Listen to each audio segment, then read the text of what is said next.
What's up, guys? Welcome back to the channel. It's match week 14 recap. It's not like the roundup where I go live and I take 3 hours to basically go really in depth in terms of all games.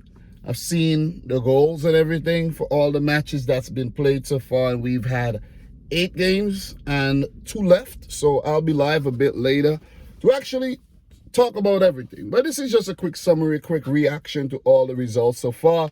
And let me note, the featured matches in today's video will be Everton 1, Liverpool 4, and the game between Aston Villa and Manchester City. That City went on to win 2-1.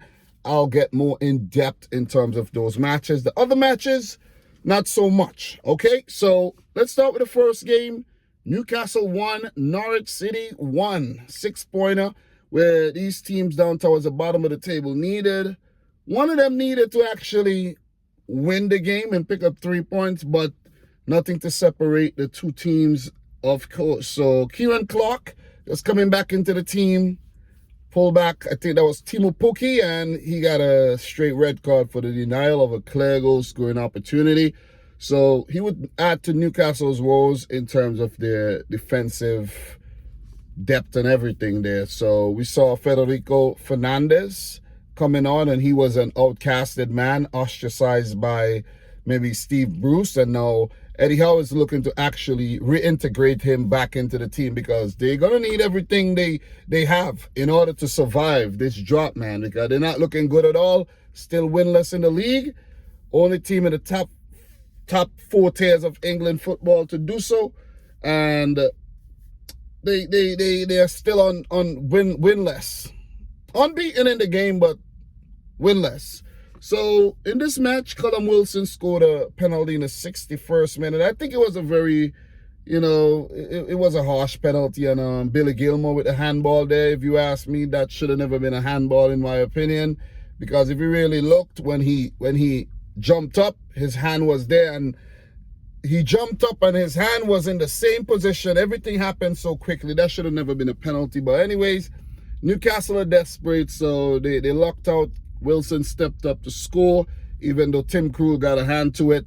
And then Timo Pukki equalized in the 79th minute. Giannoulis with the crossing. And I'm telling you, oh my God, that was a devilish shot, man. Timo Pukki, I gotta give it to you, man. That was a wicked shot past Dubravka in goal, who had no clue what had just passed him. You say, bullet! Something like that, man. That was a really good shot. But look, I think both teams fought hard. Newcastle, I think they're lucky to get a point, even though they played the game with 10 men. And Norwich looked bright again. Norwich really looked good. And I think they go the entire November without actually losing a game. So awesome stuff. And I think they picked up 8 points in November, 2 wins and 2 draws, with only Man City getting more points than Norwich in November. So that's pretty brilliant. If the season was to start at the beginning of November, Norwich would be up there, man. But they're looking to turn their season around, and with the sacking of Daniel Farke, the appointment of Dean Smith, seems like things are looking good.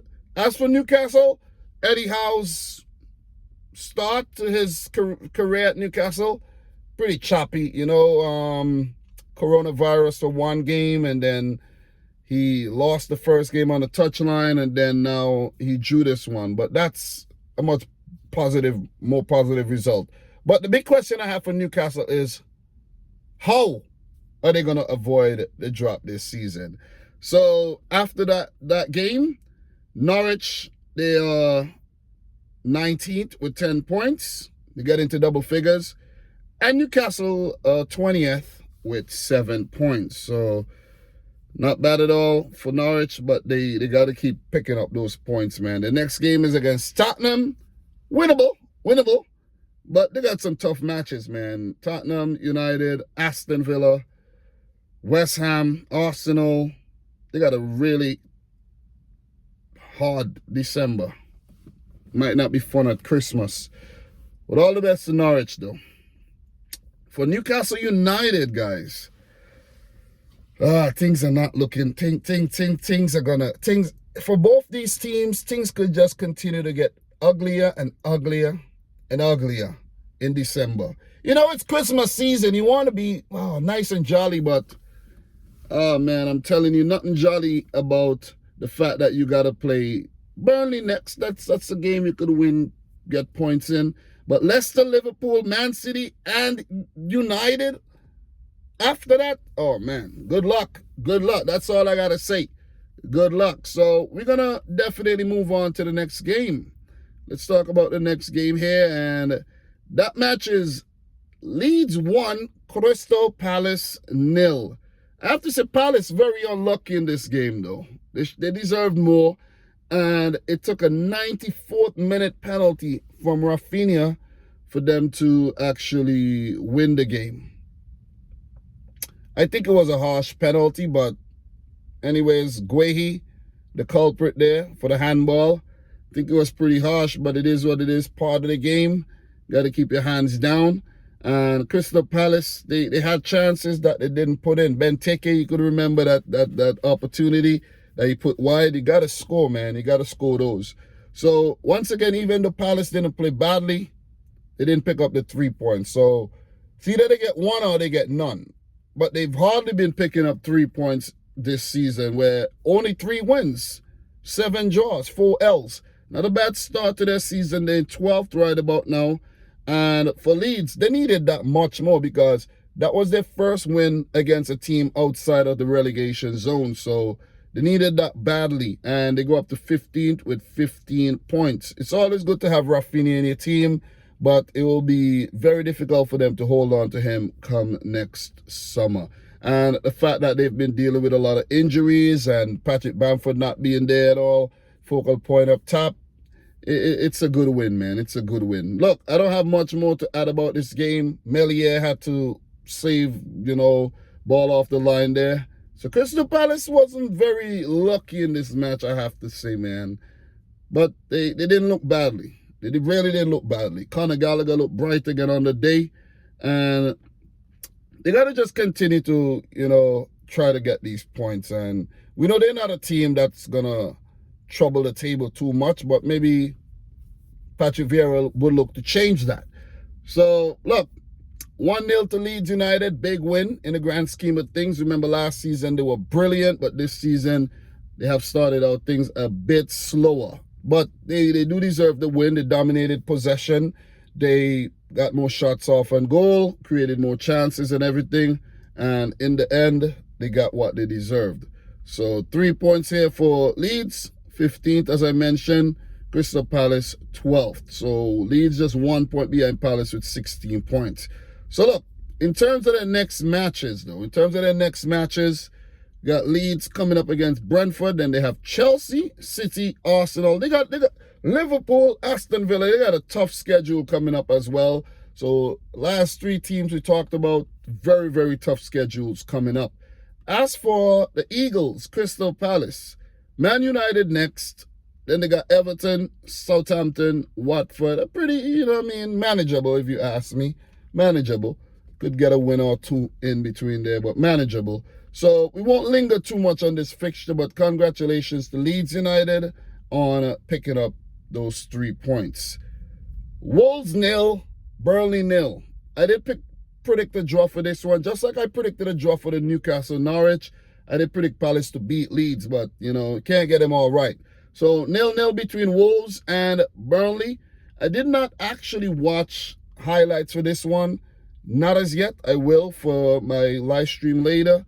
But Wolves dominated. 16 shots at goal, 2 on target, 66% of the ball, compared to Burnley's 6 shots at goal, 1 on target, 34% of the ball, man. So, look, you don't always get what you deserve. But a point for Bruno Lage and his boys, pretty good. Back-to-back draws in their last games, and they've only had 1 loss in their last 5. So, positive stuff nevertheless, with 6 wins, 3 draws, and 5 losses this season for Wolves, currently in 6th on 21 points. That's a very, very good return there after their horrible start to the season where they lost their first 3 matches. So I don't think Bruno Lage would have to worry about his job right now unless things just get really bad. But 21 points with 19 more needed to survive the drop. Pretty sure they'll get that. 24 games to go. They'll get that. They'll get that. And he'll have another season to try to, take Wolves to the next level.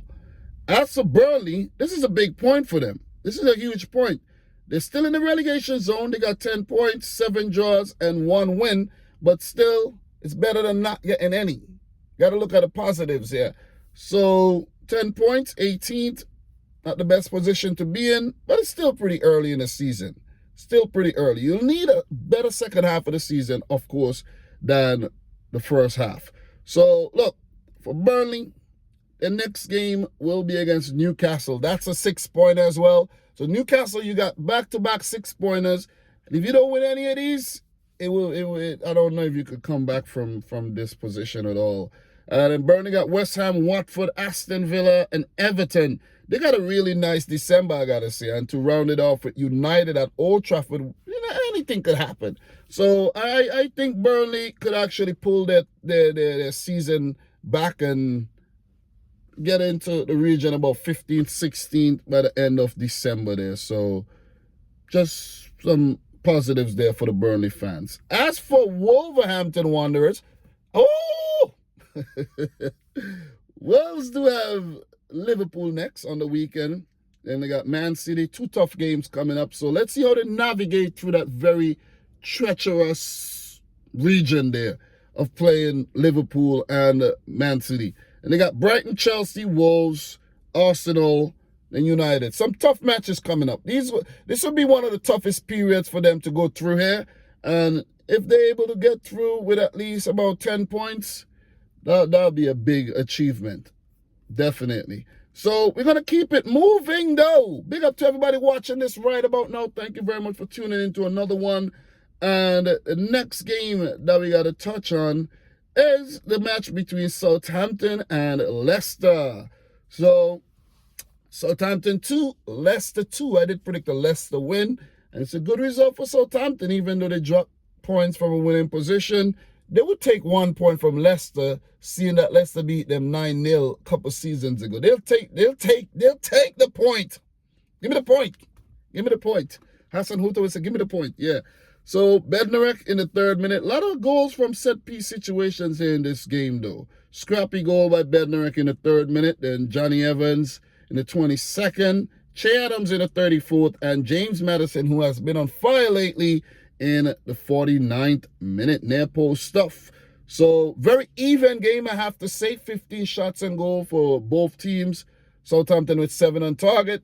And Leicester City with 6 on target. Leicester with the bulk of the possession, 56%. Southampton with 44%. Look, similar stuff, man. Similar passing stats, similar passing accuracy.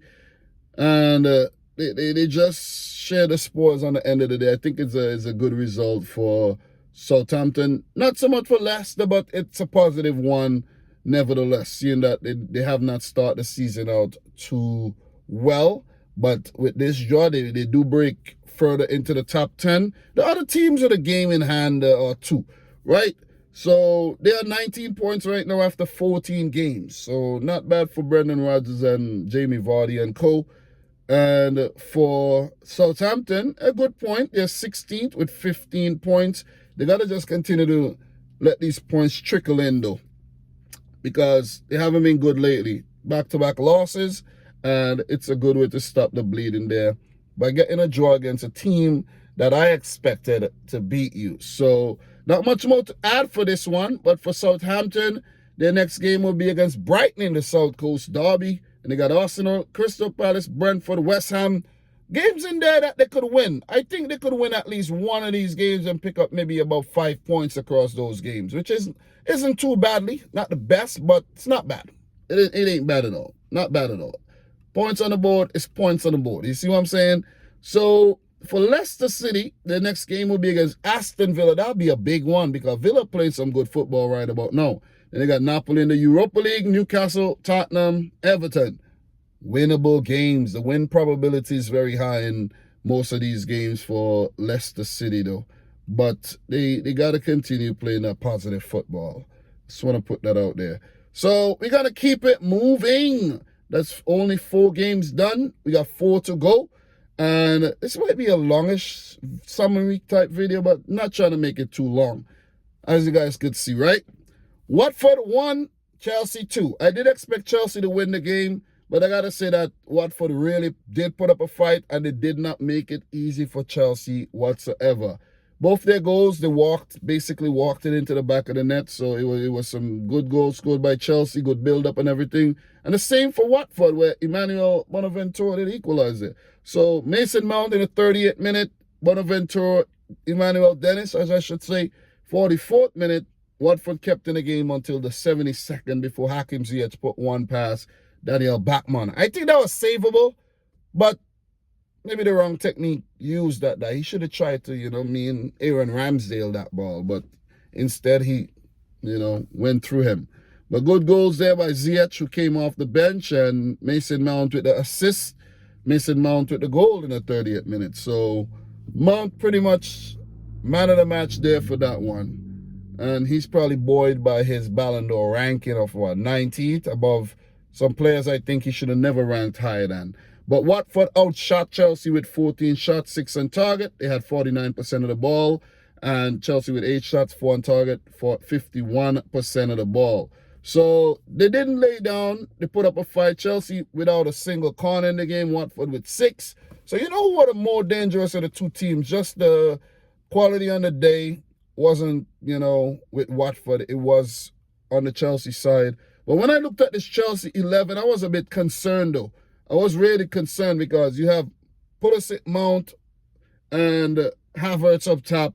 I was like, Saul in the middle with Loftus-Cheek. I was like, The team looked a bit disjointed for me. But of course, they went on to win the game, which is a positive. But I think the rotation kind of hampered the whole play and the chemistry on the day. Christensen started. He's been going through some contract situations. So have Rudiger. But, still ended up winning the game. But a lot of injuries and stuff hampering Chelsea right now. With Conte out, Kovacic out, and maybe 1 or 2 more other players dealing with some injuries. Chilwell, of course, out for the rest of the season. And a few players were rested as well. They didn't rush Lukaku back. Give Werner a break there as well. And you have Reece James also with a break in this game. Thiago Silva as well on the bench. Jorginho rested. So, look, let's see what Thomas Tuchel is trying to do. The schedule is very hectic. And this is like a midweek Champions League game, where you have to actually rotate your squad. Because, listen, you got games coming up on the weekend and you don't want more injuries here. So, look, it was a game, very stop-start game, I have to say. Adam Messina had to go off injured early on in the game, and Chelsea had some injury problems of their own as well. And I'm telling you, it was not the most ideal game to actually tune into, because stop-start, as I said at the beginning, and then that fan who went into cardiac arrest, yet another one, but he's been stabilized, so that's very, very good news, and I hope he recovers well. This been happening so frequently lately. I think this is the year of cardiac arrest in the stands, man. Yeah, the whole Christian Eriksen situation, and it's just been happening so frequently these days. It's scary, man. I wouldn't want to go to watch a football game and then almost die, man. That's a terrible experience. But Chelsea prevail on the end of the day, and they stay on top of the table. Only by 1 point, though, and Liverpool and City on their heels. They 33 points, 14 matches. So I said top of the table. And as for Watford, they're 17th, just outside the relegation zone. This is not where you want to be. Burnley win, Norwich win, and Watford lose again, and then they drag back into the relegation scrap. So that is not where you want to be whatsoever. For Chelsea, their next game is a London derby against West Ham, and they won't want it to be a similar type London derby here, because this was not an easy game against Watford at all. But West Ham will be a more formidable opponent, and it will be very difficult for them to beat West Ham. Or who knows? It might just be a walk in the park. And they got Zenit in the Champions League, Leeds United, Everton, Wolves, Brentford. Yeah, pretty kind December for Chelsea. But they will look to win all their games because you drop more points, man. City and Liverpool on the ass. Let's put it out there. For Watford FC, their next game will be against Man City. It's an L already, but can't write off Watford, man. Dennis looks good. Sami come back. Got Josh King. They got a lot of threat on the counter. But the way City has been playing lately, it's going to be tough. Very, very tough. So all the best. All the best, definitely. We're going to keep it moving, guys. Definitely going to keep it moving. And the next game that we're going to touch on, West Ham won, Brighton won. I actually predicted a West Ham win there. And look, Brighton, you know they're a good team. You know they play some attractive football. Water break. You know they play very attractive football, man. And Neil Mupay. Look, first goal was a good goal. Thomas Shusek headed in. That ball was going right in. I think that was 4-0 with that corner. It was going right in, but Thomas Shusek did get a little touch on, in the goal. And didn't watch this game, by the way, guys. But Neil Mupay, from what the commentator said when he scored, he had chances in the game. We'll look at the highlights a bit later. There's 2 more games coming up today as well. So it's very difficult to watch all the games, guys. You should know that. And it's very difficult to watch all the highlights as well and take notes and summarize everything. Very difficult, man. Sometimes you miss big moments. Like, if I did not watch the goals for this game, I would have missed that Neil Mupay bicycle kick, man. Wow, that was brilliant. Tariq Lamptey off the bench didn't start the game. I like that they're managing him well because recently was injured. You don't want to put him back, under the doctor table again, on the doctor table. Not under the doctor's table, but on the table, on the treatment table. Don't want to be under the table, But look, that was a brilliant goal. He want to do it the hard way, Probably had easy tap-ins in the match. Good point for Brighton there. But that was a fantastic goal by Neil Mupay. Gotta give it to you. That was brilliant. That has to go down as one of the best goals in November. Look, there's some good goals in November, and that one might just win it, man. That one could win. That's a Puskás type goal. That was very brilliant. Lamptey with the crossing and Mupay, scrapping with the defenders and just overhead. He does have that spectacular goal in him. It's just that his attitude is so bad, and he misses so much. It's leave that bad taste in him out. But good goal, though. Point apiece. West Ham, they've been playing well, but had setbacks in their last 2 games. Lost to Wolves, lost to City, and now they got a point here. Same good point for Brighton because they haven't been good. They really haven't been good lately. They've been playing some attractive footballs, but I think this is about 8 to 9 games where they haven't yet picked up a win. So if it wasn't for their great start for the season, they would have been down there in the relegation scrap. But they're 7th in the table with 19 points. And as for West Ham, they're still in the top 4, where Arsenal, if they do pick up a win against United, Arsenal could actually get into the top 4 ahead of West Ham United. But it's a good point nevertheless. 4th with 24 points. No one's in their last 3. They got to continue. They got to get back to their winning ways, I should say. So their next game is against Chelsea. It's a big one, Probability very low in terms of a win probability. Then they got pretty much a dead rubber in the Europa League, where they have already qualified for the round of 16. They could look to rotate heavily there. They've been rotating. And then they got Burnley, Arsenal. The game between them and Arsenal would be a 6-pointer as well. Norwich, Tottenham in the EFL Cup. Southampton, Watford. They got a really nice December in terms of the schedule on paper, though. On paper. All right? So, look, we get to our featured matches. 25 minutes in. And I hope, you guys may have skipped around with the timestamps that I'm going to put in this video, of course. And got to refer to my notes for these ones. Look, I want to spend at least 5 minutes a piece on both these matches. Don't want to make them too long. And next thing, this little summary video ends up being 1 hour. No, we don't want to do that at all. Definitely not. So, look, Villa 1, Manchester City 2. I think I predicted a 3-1. No, I think I predicted a 3-1. I think my prediction was a 3-1. Let me just get my prediction here and let you guys know exactly what I predicted for this one. My prediction was a 3-1 for City. It ended in a 2-1 win for the defending champions. Of course, guys, if you don't know and you're watching this for the first time, that's my team, Manchester City. And I didn't just predict a win because it's my team. I just had a good feeling about this one, you know what I mean? Gerrard winning his first 2 matches in charge of Villa. And to me, it's City, who's in very good form, went on winning all their games in November. Come on. Something had to stop Villa and Gerrard, and it had to be Man City. See what I'm saying? It just had to be. But it was a good game, though. It was a good game. We had Ruben Diaz in the 27th minute, Bernardo Silva in the 43rd, and Ollie Watkins in the 47th. I'll talk about each goal a little in depth pretty soon. But let me just go through my notes for this game really, really fast.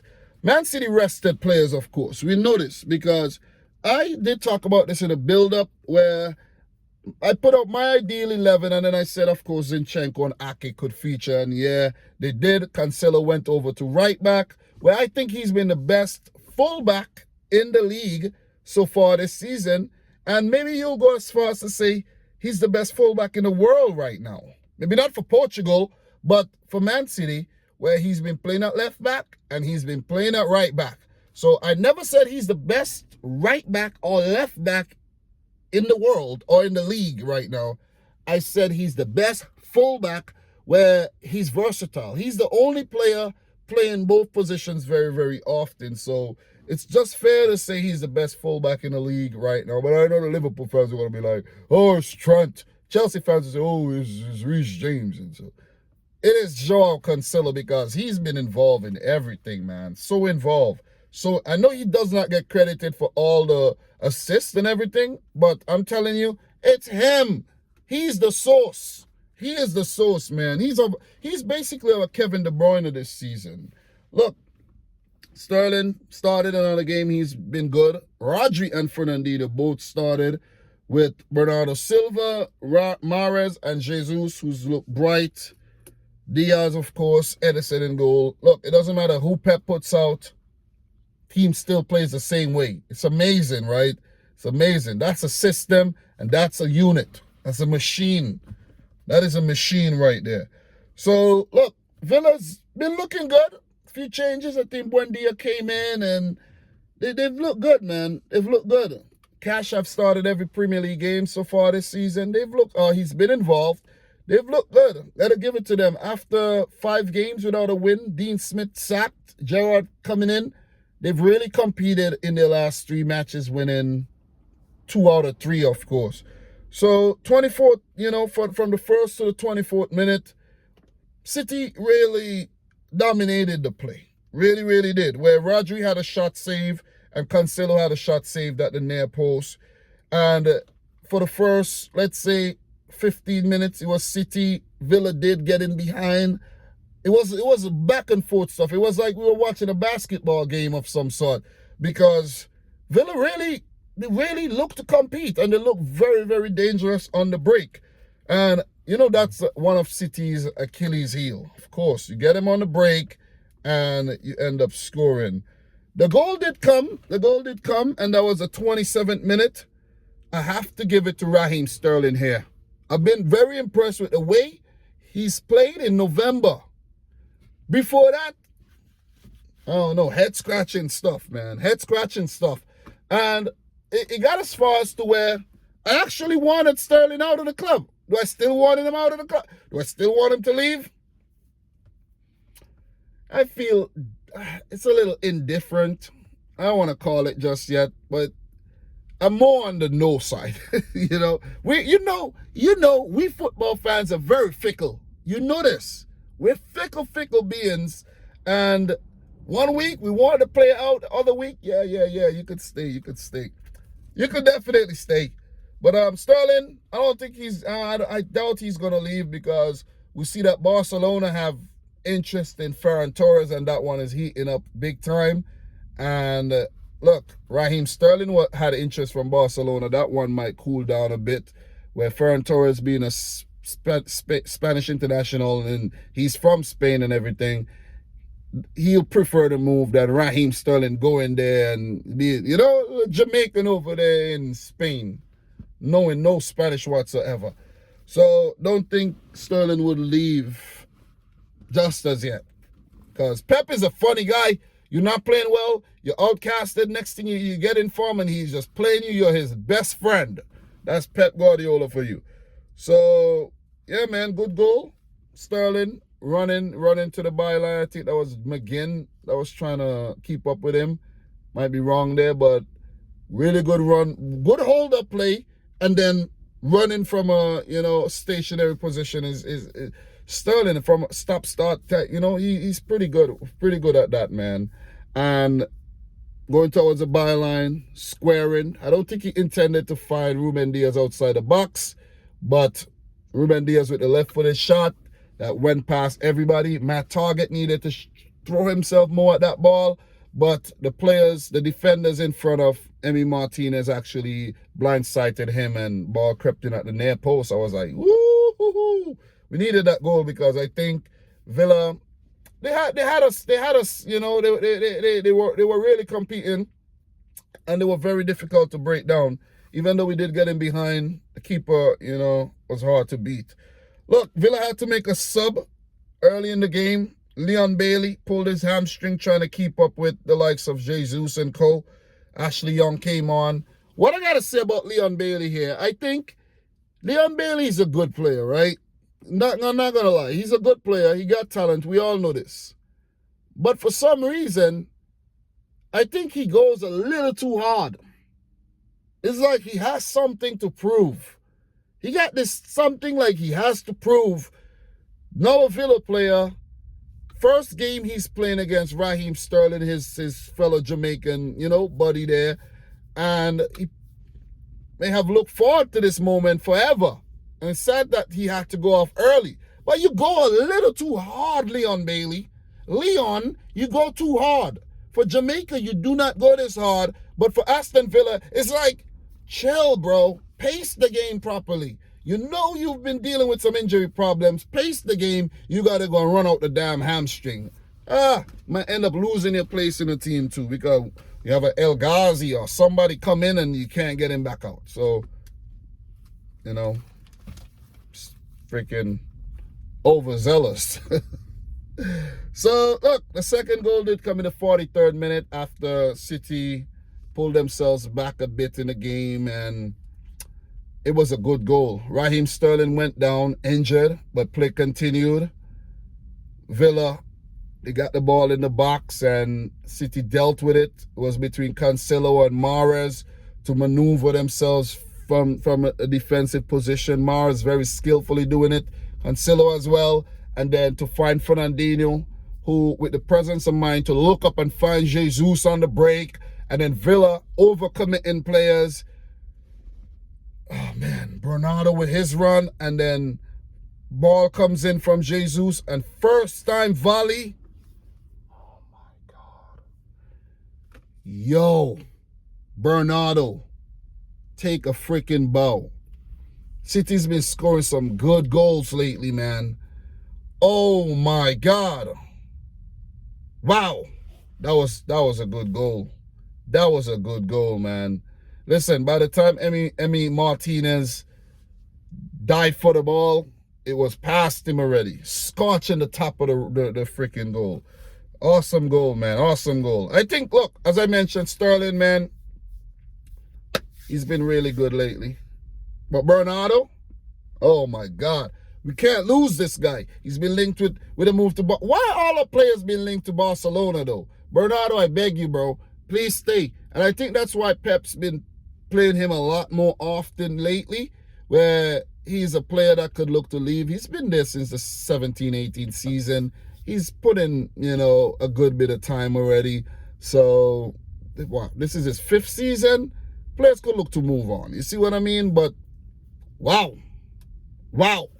Look, before I do move on, special mention goes out to Zinchenko and Nathan Ake. I think they had solid games. They really did. I don't know if you agree, but I do think they had solid matches, man. Because it's not easy to come right back into a City team in the Premier League game playing at a high intensity and go on to win. Look, Edison on 99 clean sheets wasn't able to keep a clean sheet again because as soon as second half started, Aston Villa scored from a corner. Former Man City player Douglas Luiz with a good ball in, and Ollie Watkins running at the near post to put it past Edison. Look, don't think we defended that well at all, but look, man, I think the way they played, they deserve something. City fought back well, regained control of the match, but Villa also stayed in the game with that goal.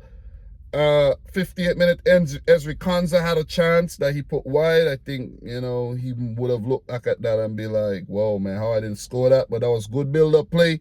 John McGinn and Ollie Watkins with the ball in. Good period for Villa. 72nd minute, brilliant build-up.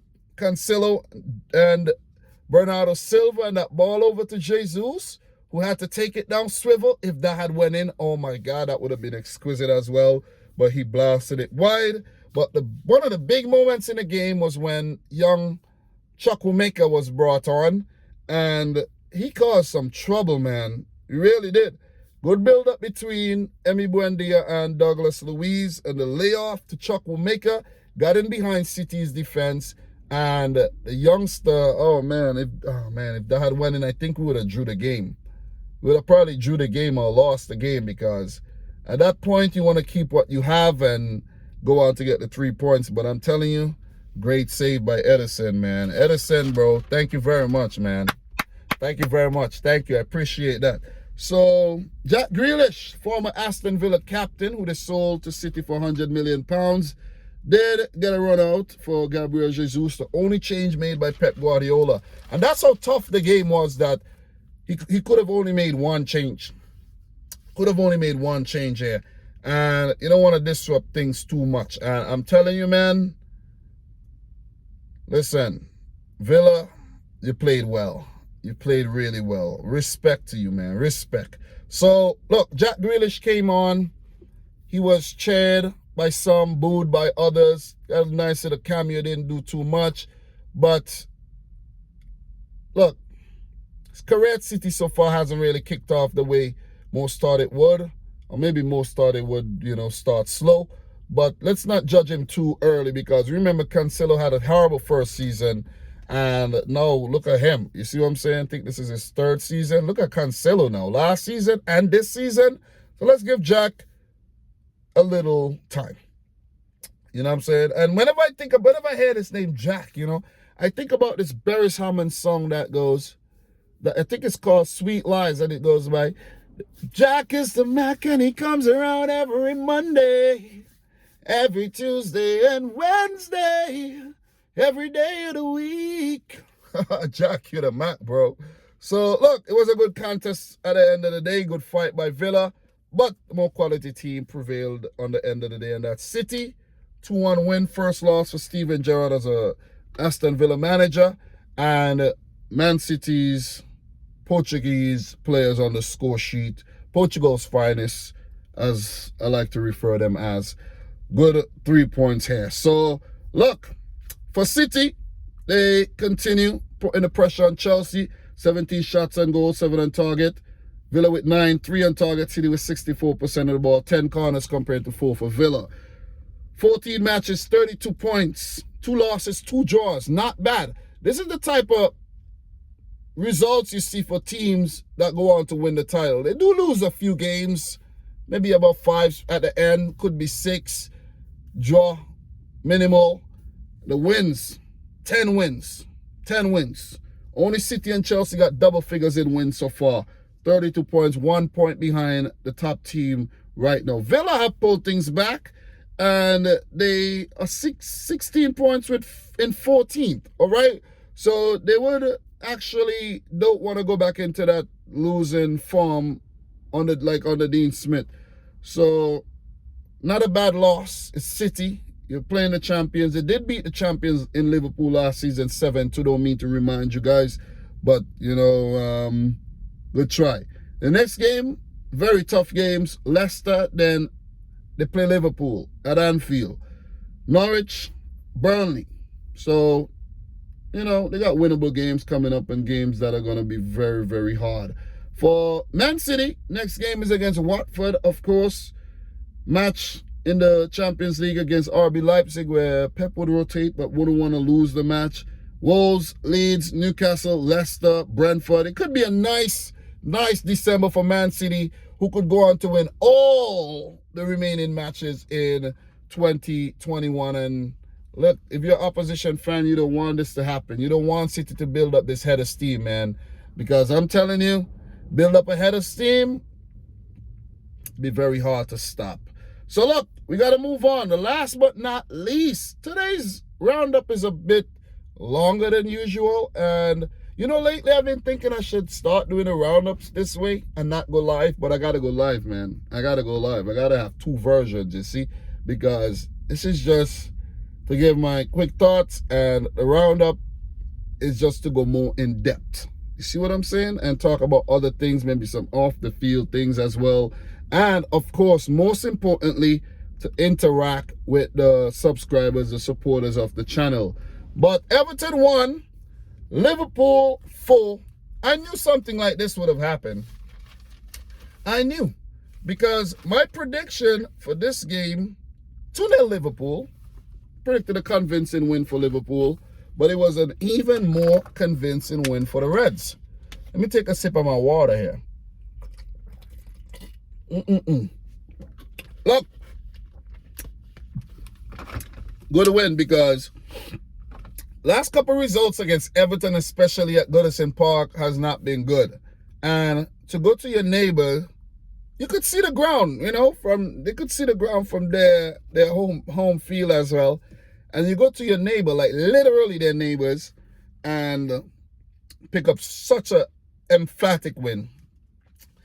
This would be a demoralizing loss for Everton against Liverpool. The fact that this is how many games now? This is about, let me let you know, this is 8 matches winless for Rafa Benitez and Everton. And I did mention that Rafa could be facing a sack. Is it the right thing to do for Everton? Maybe not. Quality manager, but he can get the results. The team has been dealing with a lot of injuries, suspension here and there. And they have just had a disjointed season so far where they started out very well, They really did. But they've had a very tough period and it continues to get tougher. It will get tougher. It will get tougher, man.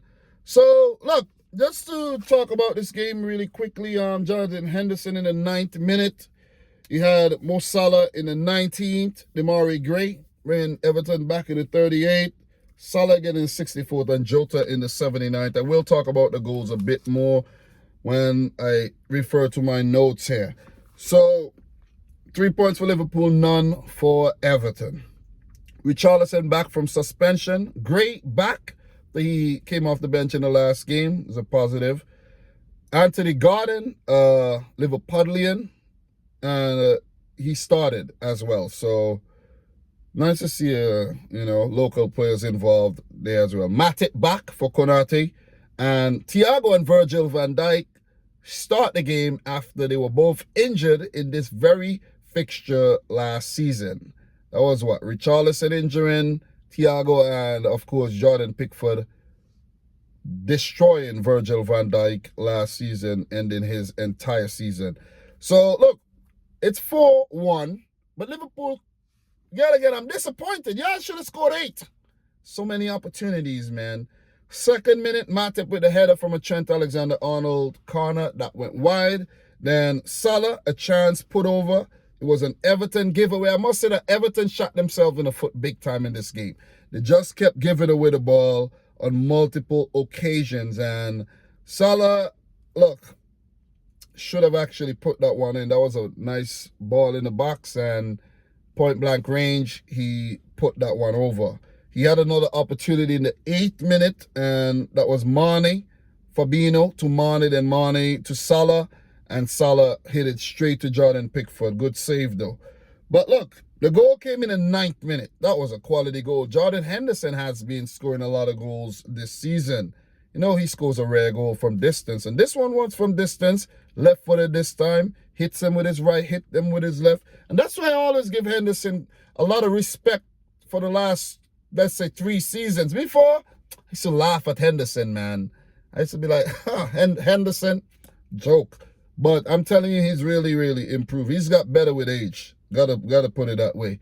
But that was a nice ball down to Mane after a giveaway. That was somewhat you know, they just give away the ball so much, man. That was great with the giveaway, and the ball came to Mane. He was in space. A lot of space came off the top of his head.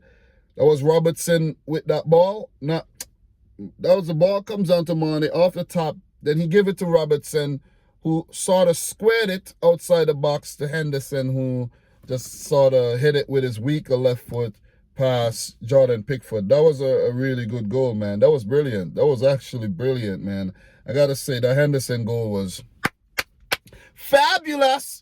That was good, man. So Liverpool on the score sheet, and it was merited, well-deserved, where they should have had a couple already in the game.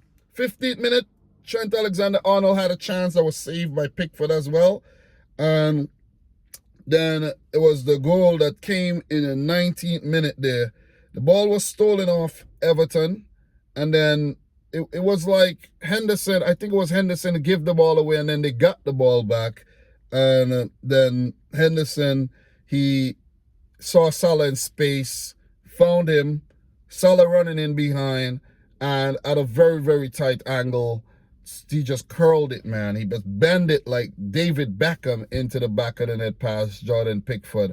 That was brilliant, though, because at the angle, the trajectory and everything, oh, man, that was exquisite. That was a curler, man. I remember as a kid, I was practicing my curlers, man. You know what I'm saying? That reminded me of that.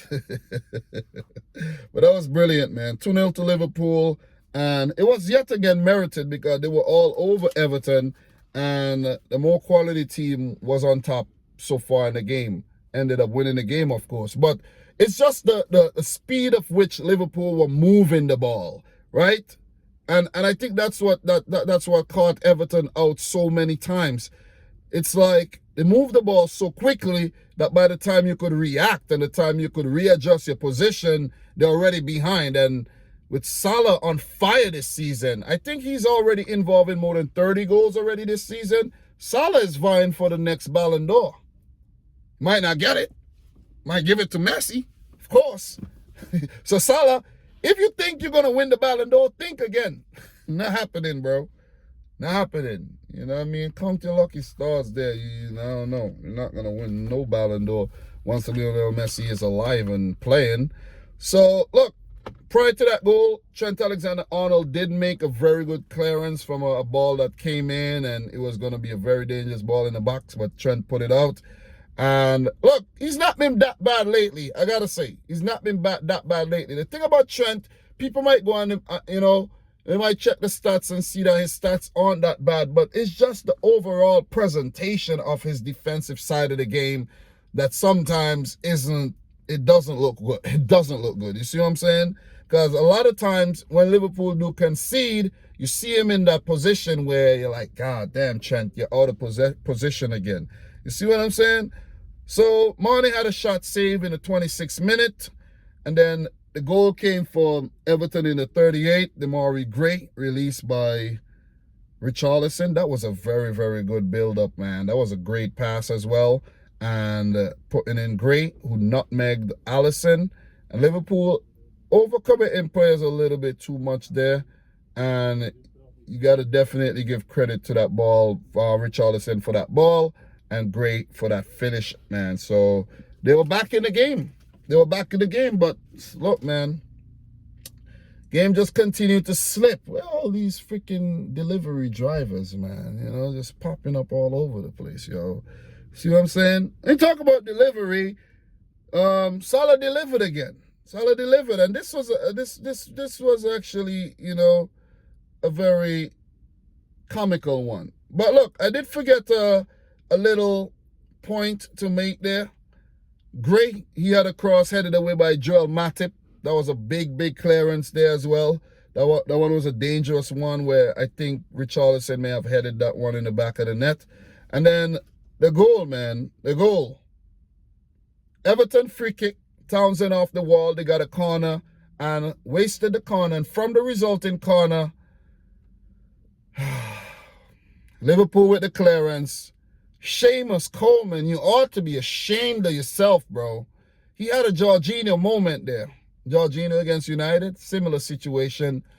And Seamus Coleman has really declined, though. He was so fast. Like he's about 33 now.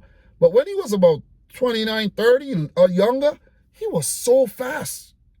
So fast. And I'm telling you, the way Salah just ran and stole that ball after that mistake there by Coleman, was caught in two minds, couldn't catch Salah.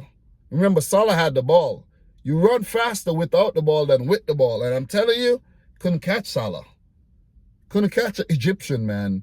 See what I'm saying? Salah should actually join the Egyptian team for the 100 meter or the 4x4 relay or something, man. I'm telling you, that's quick. The man's quick. The man's really quick. And he went in behind and scored from an angle. 3-1 to Liverpool. I have to say that Allen, man. Allen, not good on the day. Very, very wasteful. Give away the ball a lot. And they struggle. They really struggled. There's a flare that came on the field when Salah scored. I think that was a Liverpool flare as well. So I don't think that was Everton who actually threw that on the field.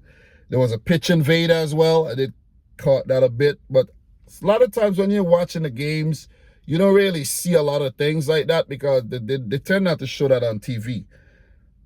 The goal from Jota, though. 79th minute. The goal from Jota. Wow. Wow. That was a thing of beauty. That was a thing of beauty. That was a thing of fucking beauty, I'm telling you, man. Look, I think Jota had a very quiet game, but he's been scoring a lot of goals lately for Liverpool. He's becoming the goal Jota once again. And that was Milner to Robertson, who picked out Jota brilliantly to cut apart Everton's defense. But it was Jota's first touch, though, with his left. He touched it with his left, and then he allowed it to, it's like he nutmegged himself a bit, right? Intentionally. And went past Allen. I was like, God damn. And that goal was simply Sergio Aguero-esque. The way he hit it at an angle and hit the roof. Oh, my God. Listen, man, 4-1. And Liverpool went on to preserve that scoreline. Won the game. They became the first team to score 2+ goals in 18 consecutive games as well. So, brilliant. Brilliant. Another good record there by Liverpool, and they ought to be freaking proud of themselves. As for Everton, you should be ashamed of yourself, man. Listen, you should be ashamed, I'm telling you. 8 matches, no wins. Rafa Benitez could be getting a sack. But Jurgen Klopp would be a happy man. Keep winning the games, but look, you're third. You're third. Got to keep the momentum going there. Liverpool 16 shots at goal, 7 on target, 69% of the ball, dominated. Total domination. Everton with 8 shots, 2 on target, 31% of the ball. They were poor. They were really, really outplayed on the day, man. So Liverpool in third. I don't know why I said second, but only 1 point behind City and 2 points behind Chelsea. Only a loss this season and 4 draws. They got to stop drawing games because a draw is a loss. Let me just put it out there. A draw is a loss. That's 2 points you're dropping. So you drop these points there. Look, man, I'm telling you. Listen. Listen, man. Chelsea and City could disappear. A draw is a loss. Just want to put it out there for everybody who don't know yet. I know you. I hope you understand what I'm saying, but yeah, a draw is a loss. But look, for Liverpool, upcoming fixtures. Wolves, AC Milan. It's a big game for Milan, not for Liverpool. Villa, Newcastle, Tottenham, Leeds, Leicester. Should be a nice December, but January would be tricky without Salah and Mane. Just want to put it out there. Don't want to talk about that too much. But for Everton, right now, who are struggling, and for them, they are 14th, dropped out of the top 10. They do have 15 points after 14 matches. Not looking good for the Toffees whatsoever. And their next game will be against Arsenal. Then they do have Palace, Chelsea, Leicester, Burnley. So they got some winnable games coming up, and you know what I mean? Yeah. But they gotta be careful, because look, Rafa could get the sack. But guys, look, that's my roundup. I think it was way too long, man. I think I do a lot better when I have less time. And when I have a lot of time, like I'm off today, I OD'd on this roundup, man. Really OD'd, man. Really OD'd. So, look, next game's coming up. United versus Arsenal. And Tottenham will play Brentford. I'll be back later, though. I'm going to be back later for the roundup, the real one, where I will, go more in-depth and everything and interact with the people. But it's not going to be a very long one. We'll also take a look at other leagues and things like that. So, guys, look, it's been almost an hour. Thanks for watching this one. And from your boy, Dominic Rich, I like to say, peace out. I got some things to do as well. I got to go and change the oil on my car. I want to vacuum the car. I got a lot of things to do. But look at me here, man. Look at me here. Look at me, you know what I mean? 1 hour talking to y'all. Hope you enjoyed this one. Hope you enjoyed. If you skipped around with the timestamps and the chapter markers, good on you. I hope you enjoyed. Thanks for your continued support. And until next time, peace out. Rich Squad. Peace.